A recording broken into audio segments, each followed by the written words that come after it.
couple of the Eucharistic miracles, those really do have some good scientific basis. Of the host started growing some tissue. They had pictures taken of this. Can't imagine that it could be a fraud. There is no peer-reviewed double-blind study for this. I mean, the Catholic Church is very thorough about studying miracles, and they tend to bring in people who are not believers already so that they could have them verify without bias. I agree that's what they say, but prove it. I heard Father Mike Schmitz. I heard Father David. David Michael Moses, I think it is. I've heard him say the same thing. There's an intense process that the Catholic Church uses to go through and examine these things. I just want to read it. Like, I'd be happy with the Vatican calling and saying, actually, here it is. This is what we do. I don't see that. And I especially don't see any type of contemporary records of anything. Didn't sound like you had a knee-jerk reaction to my statement that there is no peer-reviewed journal articles corroborating anything. I haven't looked into that. If there was, that was something that you used, because if the Eucharist was something that led you in, that the miracle conversation was something that brought you to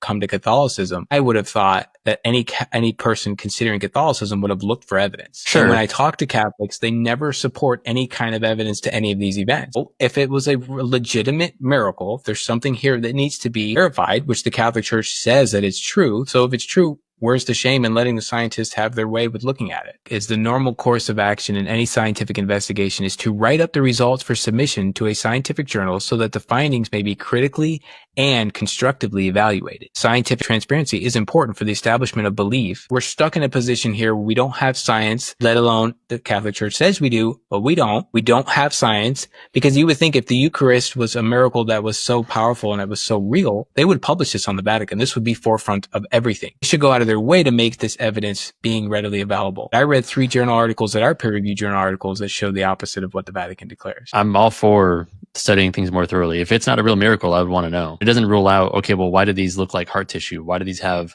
white blood cells? Again, you're trusting that source. That source was never submitted to being viewed by any other public source or any other scientific, be submitted for review. Well, it was, but it was refused.